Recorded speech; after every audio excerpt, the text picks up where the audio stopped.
Արզը սերելի հայրենակիցներ, եթերում կրկին քաղաքական խաչմերուկն է։ Այսօր արդեն հունիսի 28-ն է, օրը կիրակի է, ընդհանուր առմամբ կիրակի օրերը թեմաները քիչ են, բայց մենք բավականին երկար եւ կարեւոր թեմաներ ունենք քննարկելու, ասեմ միանգամից, կարծում եմ միշտ էլ ճիշտ է անոնսավորելը Հայաստանից Սահմանադրական դատարանը շարունակում է ընդդիմության կողմից ներկայացրած բողոքների քննարկումը խորհրդարանական ընտրությունների վերաբերյալ հաջորդը Մեդվեդևի հայտարարություններն են Ռուսաստանի Դաշնությունից կրկին Հայաստանացավ են կապել կրկին հնչում են շատ ագրեսիվ հայտարարություններ Հայաստանի վերաբերյալ եւ Մեդվեդևը շատ հաճախակի է անում այդպիսի հայտարարություններ ինչպես որ Զախարովան այդպես էլ Մեդվեդևը բայց Մեդվեդևը փորձում է ինքն իրեն Ժիրենովսկու տեղը դնել եւ շատ անհաջող ձևով սպառնալիքներ է հնչեցնում Հայաստանի նկատմամբ։ Հասկանանք թե ինչ սպառնալիքներ է հնչեցնում Հայաստանի նկատմամբ եւ ինչ մեղադրանքներ է ուղղում Հայաստանին։ Այստեղ շատ կարեւոր մի պահ կա։ Ես խոսում եի այն մասին, որ Հայաստանում ընդդիմությունը ռուսական է, հիշում եք, չէ՞, բազմիցս ասել եմ, այսինքն տեր ունի եւ այդ տերը Ռուսաստանի Դաշնությունն է եւ հիմա Մեդվեդևը շատ հստակ է խոսում այդ մասին, շատ հստակ խոսել է նաև Գագիկ Ծառուկյանի մասին եւ դրանից հետո սպառնացել Հայաստանին։ Հաջորդ ամենակարևոր հարցը վերաբերվում է հայոց ցեղասպանության եւ Իսրայելի կողմից հայոց ցեղասպանության ճանաչմանը։ Իսրայելի կառավարությունը ճանաչեց միաձայն հայոց ցեղասպանությունը եւ հարցը ուղարկեց Քնեսեթ։ Այստեղ էլ շատ կարևոր հարց կա քննարկելու, հասկանալու եւ վերլուծելու։ Այստեղ էլ մենք նախկին մեր հաղորդումների մեջ այս թեմայի շուրջ շատ գլոբալ մեծ վերլուծություններ են կարել։ Իրավիճակ է փոխվում տարածաշրջանում, ինչի է Իսրայելը հիմա գնում այդ հայլին, արդյոք մինչև վերջ կճանաչեն թե չէ հայոց ցեղասպանությունը եւ ինչով կտարբերվի Իսրայելի կողմից հայոց ցեղասպանության ճանաչումը Մնացած երկրների ճանաչումից ինչով է տարբերվելու, ինչ է փոխելու եւ ինչ է տալու այն տարածաշրջանին։ Մնացած թեմաները վերաբերվում են Ուկրաինային եւ Իրանին։ Իմիջայլոց թե Ուկրաինայից, թե Իրանից վերջին օրերին մենք շատ հարցեր ունենք քննարկելու։ Իրոք շատ հետաքրքիր եւ կարեւոր իրադարձություններ են տեղի ունենում Ուկրաինայում եւ Իրանում։ Եվ ինչպես միշտ, սիրելի հայրենակիցներ, սկսենք Հայաստանից։ Ձեր լայքերը չափազանց կարեւոր են։ Շատ շնորհակալ եմ ձեր վստահության համար, ասեմ ավելին, որ երբ որ մարդ ես, տխուր ես լինում տարբեր պատճառներով եւ բացում ես YouTube-ը, տեսնում ես ձեր մեկնաբանությունները, միանգամից ոգեշնչում ես, այսինքն երբ որ ես տեսնում եմ ձեր մեկնաբանությունները, դրանք ինձ ահռելի ուժ են տալիս եւ ընդհանուր առմամբ ձեր լայքերը, դիտումները, մեկնաբանությունները մեզ պարտադրում են ավելի պատասխանատու մոտենալ մեր գործին։ Ուրեմն, Սահմանադրական դատարանը շարունակում է ընդդիմության ներկայացրած այդ հարցերի քննումը ընտրությունների վերաբերյալ, որոշումը մենք կունենանք, ինչպես ես արդեն նշեցի, եւ որոշման մասին մենք կտեղեկանանք արդեն հուլիսի 4-ին։ Բայց մենք հնարավորություն ունենք նաեւ դիտելու քննարկումները, ինչից պարզ է դառնում, որ ընդդիմությունը մեծ հաշվով չի կարող նորմալ փաստարկված ձևով իր հայցերը ներկայացնել։ Այստեղից ես կարող եմ անել հետևություն, բնականաբար իրավաբան չեմ, որ ընդդիմության դիրքերը այդտեղ էլ շատ թույլ են։ Անցնենք առաջ, քանի որ կարծում եմ կարևոր է այստեղ արդեն լսել Մեդվեդևի գնահատականները, քանի որ Ռուսաստանում շատ լավ հասկանում են ինչ է տեղի ունենում Հայաստանում եւ Հայաստանի շուրջ, իրենք են դա նախաձեռնել իրականում դրա համար այնինչ տեղի է ունենում հիմա Հայաստանում եւ տարբեր օրենքների խստացումը, հիմա քննարկումներ կան հեռախոսների մասով, իմեյլների հարցով, այդ հարցերի մեջ էլ չեմ ցանկանում մտնել, բայց այս ամենը հետևանք է Ռուսաստանի միջամտության, Ռուսաստանի աննախադեպ միջամտության։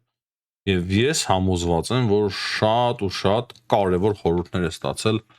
Հայաստանի կառավարությունը իր արևմտյան գործընկերներից։ Հայաստանը փոքրիկ երկիր է։ Այնինչ աշխատում է Ֆրանսիայում, կարող է չաշխատել Հայաստանում։ Հայաստանում այլ միջոցներ են պետք ձեռնարկել հարցերը լուծելու համար, վտանգների դեմ պայքարելու համար։ Ովքեր որ մաքուր են, ովքեր որ չեն խախտում օրենքներ, բնականաբար խնդիր չունեն։ Իսկ այն մարդիկ, ովքեր որ խախտում են օրենքները եւ սպառնալիք են հանդիսանում երկրին, բնականաբար խնդիր ունեն եւ խնդիր կունենան։ Եվ դրա համար ես անընդունելի եմ համարում այն մեղադրանքները, թե Հայաստանում ժողովրդավարության հետ ընթաց է գրանցվում։ Բնականաբար նման բան չկա, չի էլ կարող լինել, եթե հիմա կոնկրետ գործողություններ չձեռնարկվեն, միանշանակ մենք երկիր կկորցնենք։ Մեդվեդևի այս հայտարարություններից հստակ է դառնում, թե ինչպես են իրենք ընդունում Հայաստանում ընդդիմությանը։ Մեդվեդևը ուր օրինակի համար, Գագիկ Ծառուկյանը ուր, բայց Մեդվեդևը Ռուսաստանի նախկին նախագահը, ով որ իջեցվել է պլինտուսից ելցած մակարդակի, հայտարարում է եւ խոսում է Գագիկ Ծառուկյանի մասին, ասելով, որ Ծառուկյանին անձեռնամխելիություն ցերկելու վերաբերյալ միջնորդությունը ընդդիմության ներկայացուցիչների դեմ իրականացվող քաղաքական հետապնդման նոր փուլ է, ասում է Մեդվեդևը, պատկերացրեք։ Եվ դրանից բացի նա ասում է, որ Հայաստանում ընտրական գործընթացին արևմուտքի միջամտությունը աննախադեպ է։ Խոսում է այն մասին, որ իբր արևմուտքը շատ լուրջ միջամտություն է ունեցել Հայաստանի ընտրությունների վրա, իրենք ամեն ինչ անում են ընդդեմ Ռուսաստանի, այսինքն ընդհանրապես Հայաստանը իրեն չի հետաքրքրում, ուղղակի ուզում են վնասել Հայաստանին, եւ դրանից բացի ինքը զգուշացնում է, սպառնում է Հայաստանի քաղաքացիներին, որ շատ վատ է լինելու Հայաստանի քաղաքացիների համար, հստակ ակնարկելով, որ վատ է լինելու Հայաստանի քաղաքացիներին, ովքեր որ հիմա գտնվում են Ռուսաստանի Դաշնության մեջ։ Մեդվեդևին պետք է պատասխանել եւ կրկին հիշեցնել, որ ինքը ընդամենը ծաղրածու է, նախագահի ծաղրածու։ Մենք իրեն լուրջ չենք ընդունում, բայց ծաղրածուները ամեն ինչ անում են, որպեսզի հաճոյանան իրենց տերերին։ Եվ եթե այդ հայտարարություններով Մեդվեդևը փորձում է հաճոյանալ իր տիրոջը, բնականաբար իր տերը նույն տրամադրությունները ունի Հայաստանի նկատմամբ։ Եվ ցավը այն է, իրենց ցավը մեր չէ, որ Ռուսաստանը պարտվելով վստահ պարտության գնալով ռուս-ուկրաինական պատերազմում կրկին ու կրկին կենտրոնանում է Հայաստանի վրա եւ Հայաստանին սպառնում է, կարողանում է Հայաստանին սպառնալ։ Իհարկե չեմ ասի, թե դա վտանգավոր չէ մեզ համար, մենք պետք է միանշանակ միշտ էլ ճիշտ հետևություններ անենք այդ հայտարարություններից, բայց նույն ժամանակ հասկանանք, թե որքանով իրենք adekvat են։ Երբ որ իրենք խոսում են արևմուտքի ազդեցության մասին, որ արևմուտքը ամեն ինչ անում է ընդդեմ Ռուսաստանի եւ Հայաստանի մասով էլ իբր նույնն է, ես կարծում եմ, որ իրենք այդտեղ էլ adekvat չեն։ Վաղուց Ռուսաստանը շատ չի մտահոգում արևմուտքին, իսկ Հայաստանը պետք է թե Եվրոպային, թե Ամերիկայի Միացյալ Նահանգներին հիմնականում որպես շատ կարևոր ճանապարհ դեպի կենտրոնական Ասիա։ Եվ հիմնական նպատակը, ես կարծում եմ, Ամերիկայի Միացյալ Նահանգների եւ Եվրամիության համար դուրս գալն է Չինաստանի վրա Միջին Ասիայով։ Բայց ռուսներին թվում է, թե բոլորը մտածում են միայն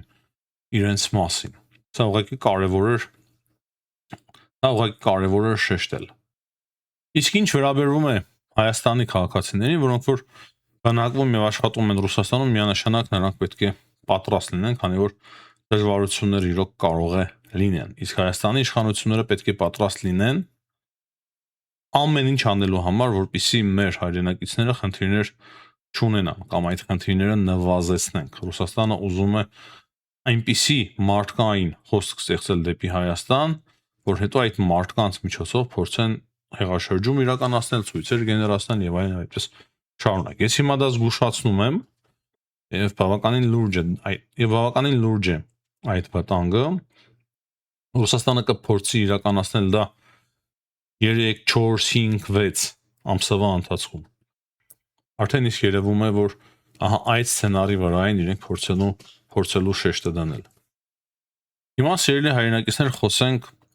Իսրայելի կողմից հայոց ցեղասպանության հարցի ճանաչման մասին։ Քիչ առաջ տեղեկացանք, որ Իսրայելի կառավարությունը ճանաչել է միաձայն հայոց ցեղասպանությունը եւ ուղարկել է հարցը Քնեսեթ։ Այսինքն Իսրայելի արտգործնախարար Գեդեոն Սարը, ով որ հայտարարել էր, որ Կիրակի օրը հարցը ներկայացնելու է կառավարության քննարկմանը, ներկայացրել է եւ փաստացի միաձայն այդ հարցը ընդունվել է, ուղարկվել է խորհրդարան եւ նա հայտարարել է, որ երբեք ուշ չէ եւ դա պատմական արդարության վերականգնում է։ Ես կարծում եմ, որ ամենայն հավանականությունը բավականին բարձր է հիմա, որ Իսրայելի քնեսեթը նույնպես ճանաչի հայոց ցեղասպանությունը։ Ինչու է դա անհրաժեշտ Իսրայելի համար։ Եթե նախկինում Իսրայելում դա հիմնականում գործիք էր ընդդեմ Թուրքիայի քաղաքական առևտուրի, հիմա հնարավոր է իրավիճակը այլ ձևով է փոխվել, այլևս իրենք առևտուր ոչ թե առևտուր են անում Թուրքիայի հետ, այսինքն առևտուրը կարող է երկրորդ պլան է գնացել եւ ավելի գլոբալ հարցեր կան այստեղ։ Չեմ բացառում, որ կրկին փորձեն առևտուր անել Թուրքիայի հետ, Էրդողանի հետ, բայց ավելի հավանական է, որ իրենք փորձեն թուլացնել դրանով Թուրքիային։ Օրինակի համար մենք խոսել ենք այս մասին, թե ինչպես հրեական համայնքը միշտ հակազդել է հայոց ցեղասպանության հարցին Ամերիկայի Միացյալ Նահանգներում, լավ գիտեք այդ մասին, հատկապես մեր հայրենակիցները, ովքեր որ բնակվում են Ամերիկայի Միացյալ Նահանգներում, ավելի լավ են տեղեկացված այս հարցի շուրջ։ Եվ հիմա պատկերացրեք, եթե հրեական համայնքը, հրեական լոբին սկսի աջակցել հայոց ցեղասպանության ընդունման հարցին, ճիշտ է Ամերիկայի Միացյալ Նահանգները ճանաչել է ցեղասպանության հարցը, բայց իրենք կարող է փորձեն նոր մեկնարկ եւ նոր շունչ տալ հայոց ցեղասպանության ճանաչման միջազգային հարցին։ Խնդիրը այստեղ այն է, որ Թուրքիան դառնում է համար առաջին վտանգը Իսրայելի համար։ Եվ Թուրքիան թուլացնելու համար Իսրայելը արդեն իսկ դաշինք է կազմել Հունաստանի հետ, Կիպրոսի հետ եւ ամենայն հավանականությամբ ապագայում կունենա դաշնակից դառնալ նաեւ Հայաստանի։ Հայկական հարցը այն եզակի հարցերից մեկն է, որը որ կարող է տրոհել, մասնատել Թուրքիան։ Բայց այդտեղ կա նաեւ վտանգ։ Մեզ համար կան ինչպես հնարավորություններ, այնպես էլ վտանգներ։ Վտանգները նրանում են, որ միշտ մեզ օգտագործել են։ Ուրիշ երկրները միշտ օգտագործել են, նույնիսկ Եվրոպան, ինչու՞ չէ, այս շատ ավելի Ռուսաստանը միշտ մեզ օգտագործել է ընդդեմ Թուրքիայի եւ թուրքերին էլ ընդդեմ մեզ են օգտագործել։ Եվ արդյունքում տուժել ենք մենք, նոր կոտորածներ, նոր տարածքների կորուստներ։ Հիմա կարծես մի փոքր փոխվել ենք, ավելի լավ ենք հասկանում իրականությունը, թուրքերը նույնպես սկսել են հասկանալ այդ ամենը, եւ մենք ահա հիմա տեսնում ենք Իսրայելի քաղաքականության փոփոխություն։ Եթե հիշում եք անցած տարի, երբ որ Իսրայելը հարված էր հասցնում Իրանին, այդ ժամանակ մի քարտեզ հրապարակվեց Իսրայելի կողմից, ռազմական քարտեզ, որտեղ որ Արցախը ներկայացված էր Հայաստանի կազմում։ Ես այդ ժամանակ հաղորդում եմ պատրաստել 100,000-ից ավել դիտում է ունեցել այդ հաղորդումը, այդտեղ էլ խոսում եմ, որ շատ բան է փոխվում Իսրայելի քաղաքականության մեջ։ Երկարաժամկետ առումով Իսրայելը տեսնում է Հայաստանին որպես դաշնակից ընդդեմ Թուրքիայի։ Հիմա հարցի առաջանում, թե որքանով դա մեզ պետք է, որքանով մենք հիմա այս պահի դրությամբ դրան պատրաստ ենք, այս պահի դրությամբ, որքանով մեզ կրկին չեն օգտագործելու եւ արդյոք կան երաշխիքներ, որ մենք դրանից չենք տուժելու։ Սրանք ամենակարևոր հարցերն են, որոնց որ մենք պետք է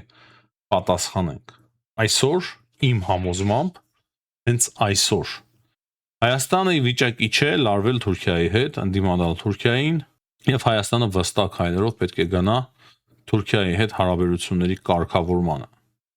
Բայց նույն ժամանակ ես կարծում եմ, որ սա լավ հնարավորություն է, որպեսզի մենք սկսենք Իսրայելի հետ նույնպես խորացնել մեր հարաբերությունները։ Իրանի մասով ինչ կլինի դժվար է ասել,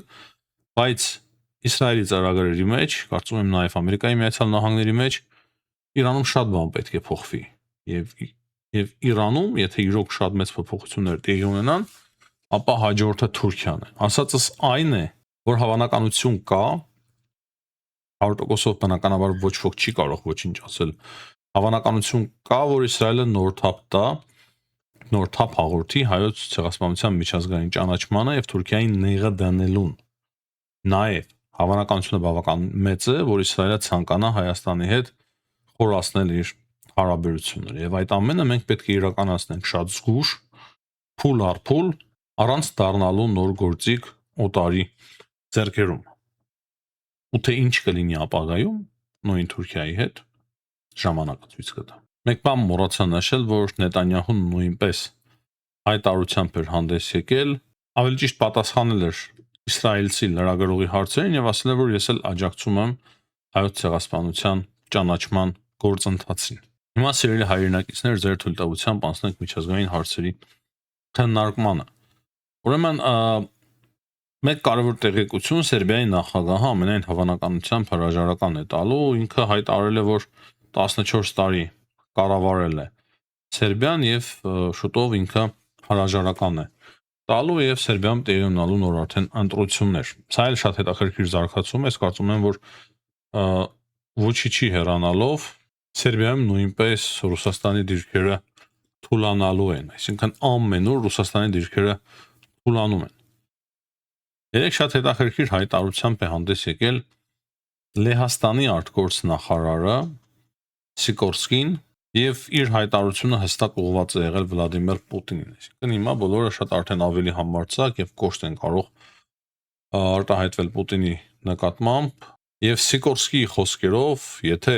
Ուկրաինան բավարար չէ Ռուսաստանի համար, մենք կանենք այն, ինչ միշտ արել ենք։ Հստակ հասկացնում եմ, որ եթե դուք ձեզ սխալ պահեք, մենք պատրաստ ենք ձեր ատամները ջարդել։ Այսինքն Լեհաստանը մեկ անգամ չէ, որ պատերազմել է ընդդեմ Ռուսաստանի։ Այսինքն Ռուսաստանի վիճակը օրեցօր բարդանում է եւ այս ֆոնին մենք տեսնում ենք, որ Լուկաշենկոն արդեն 3 օր է հանդիպում է ունենում Վլադիմիր Պուտինի հետ եւ այդ հանդիպումը լրատվամիջոցների առջև չէ, ոչ ոք չգիտի թե ինչ են բանակցում Պուտինը եւ Լուկաշենկոն, ուղղակի կան քննարկումներ կողքից տարբեր հատուկ ծառայությունների տեղեկություններից մենք տարբեր հաղորդագրություններից մենք տեղեկանում ենք այն մասին, որ հավանականությունը մեծ է, որ Լուկաշենկոն ներքաշվի ռուս-ուկրաինական պատերազմի մեջ, այսինքն Լուկաշենկոին ներքաշեն այդ պատերազմի մեջ, Բելարուսը ներքաշվի պատերազմի մեջ, չնայած որ կարծես թե Լուկաշենկոն վախեցել էր եւ այդ ռետրանսլյատորները հեռացրել էր, անջատել էր։ Axios-ի տեղեկություններով Թրամփը հնարավոր է վերանայի Անկորիջում տեղի ունեցած բանակցությունների արդյունքները, այսինքն ամենայն հավանականությամբ խոսքը Դոնբասի մասին է։ Հիշում եք, Թրամփը պատրաստ էր Դոնբասը ամբողջովին զիջել Ռուսաստանի Դաշնությանը, Ռուսաստանի Դաշնությունը համաձայնվել էր, Ուկրաինան դեմ էր, ոչինչ չկարողացավ Թրամփը զիջել։ Հիմա Լավրովը շատ վատ է իրեն զգում, հայտարարություններ անում, թե դուք եք առաջարկել, մենք համաձայնել ենք, բայց ոչինչ տեղի չունեցավ, հիմա հրաժարվում եք ձեր առաջարկներից։ Եվ ահա Axios-ը մեզ տեղեկացնում է այն մասին, որ G8-ի հանդիպումների արդյունքով Թրամփը որոշել է հրաժարվել Անկորիջում ձեռք բերված պայմանավորվածություններից։ Դե մենք դա արդեն տեսնում ենք Միացյալ Նահանգների տարբեր հայտարարություններից, բայց Ռուսաստանում համ տեսնում են դա, համ էլ կան որոշ հայտարարություններ, որը այսինքն կրկին իրենց հակասում են, ասում են պաշտոնական որևէ դեռ հայտարարություն չկա Միացյալ Նահանգների կողմից, որ իրենք անտեսում են Անկորիջում ձեռք բերված պայմանավորվածությունները, չնայած Լավրովի հայտարարության մասին ահա 2 օր է խոսում ենք։ Շատ կարևոր տեղեկություններ ենք ստանում Մեծ Բրիտանիայի հետախուզությունից, բնականաբար երբ որ ասում եմ հետախուզությունից, հրապարակումների մասին է խոսքը, ուկրաինական լրատվամիջոցները հաղորդում են այդ հրապարակման մասին եւ տեղեկացնում են մեզ, որ Մեծ Բրիտանիայի պաշտպանության նախարարությունը հետախուզությունը ունի հստակ տվյալներ այն մասին, որ Ուկրաինան հզորացրել է վերջին ժամանակներս իր հնարավորությունները Ղրիմի մասով շատ գրաքետ ձևով շարքից հանում են բոլոր պաշտպանության համակարգերը Ղրիմում նավթի եւ էլեկտրականության մասին մենք արդեն բոլորս տեղյակ ենք եւ ըստ այդ հրապարակման Ուկրաինան արդեն ունի հնարավորություն հարված հասցնելու Ղրիմի կամուրջին։ Երևի սպասում են հարմար պահը եւ փորձում են այնպես անել, որ հնարավորինս շատ մարդ հիմա դուրս գա Ղրիմից։ Դրա համար բոլոր քայլերը, բոլոր գործողությունները հիմնականում ուղղված են Ղրիմի ուղղությամբ։ Դրա համար 40 օր Զելենսկին տվել է Ռուսաստանին, որպեսզի Ռուսաստանը դադարեցնի այդ պատերազմը։ Եթե ավելի կոռեկտ լինեն, 40 օրվա ընթացքում իրենք ամեն ինչ անելու են, որպեսզի պարտադրեն խաղաղություն Ռուսաստանի Դաշնությանը։ Հիմա սիրելի հայրենակիցներ, անցնենք Իրանի շուրջ տեղի ունեցողին։ Իրանի շուրջ էլ շատ հետաքրքիր իրավիճակ է ստեղծվել։ Մի կողմից փոխհմբռնման հուշագիրն է ստորագրվել Միացյալ Նահանգների եւ Իրանի միջև, բայց մյուս կողմից մենք տեսնում ենք ռազմական գործողություններ։ Այսօր էլ Ամերիկայի Միացյալ Նահանգները հարվածներ են հասցրել Իրանին եւ ի պատասխան Իրանը հարվածներ է հասցրել Ամերիկայի Միացյալ Նահանգների ռազմաբազաներին։ Դեռ երեկվա հարվածին ի պատասխան Միացյալ Նահանգների Իրանը հարձակում էր գործել Բախրեյնի ուղությամբ Իրանոց հաջորդող սարքերի միջոցով։ Այս մասին մենք տեղեկացել ենք Թագավորության արտգործնախարարության հայտարարությունից, Բախրեյնից հնչած այդ հայտարարությունից, բայց հետո մենք տեսանք Նետանյահուի քարտեզի մոտ կանգնած հայտարարությունը, ով քարտեզի մոտ կանգնած բացատրում էր, թե ինչ է տեղի ունենում Լիբանանում եւ Լիբանանի շուրջ, ասում է, որ շնորհիվ Ամերիկայի Միացյալ Նահանգների մենք կմնանք Լիբանանում, այդ անվտանգության գոտում։ Ինքը հատուկ շնորհակալություն է նաեւ հնչեցրել պետքարտուղար Մարկո Ռուբիոյի հասցեին, ինչպես նաեւ Դոնալդ Թրամփի հասցեին։ Ինչ խաղ է դժվար է հասկանալ, քանի որ կարծես թե պայմանավորվածություններ են ձեռք բերում, որպեսզի պատերազմը ավարտվի ընդդեմ Լիբանանի։ Հետո արդեն մենք տեղեկացանք, խոսքը արդեն այսօրվա մասին է, որ իրանցիները կրկին հաղթել են հրադադարը եւ կրակել են նավերից մեկի ուղությամբ։ Սա արդեն երկրորդ դեպքն է, երեկվա դեպքը չէ, երբ որ Թրամփը հայտարարել էր, թե շատ թանկարժեք նավի նկատմամբ անուշ հաշվետվող սարքեր են արձակել, 3-ը խոցել ենք, մեկը հարվածել է, նոր միջադեպ է գրանցվել, ի պատասխան Ամերիկայի Միացյալ Նահանգները նոր հարվածներ են հասցրել Իրանին։ Հաղորդագրության համաձայն Միացյալ Նահանգները ռադարային համակարգներ են ոչնչացրել եւ տելեկոմունիկացիայի այլ միջոցներ։ Դրանից բացի մենք ունեցանք նաեւ Դոնալդ Թրամփի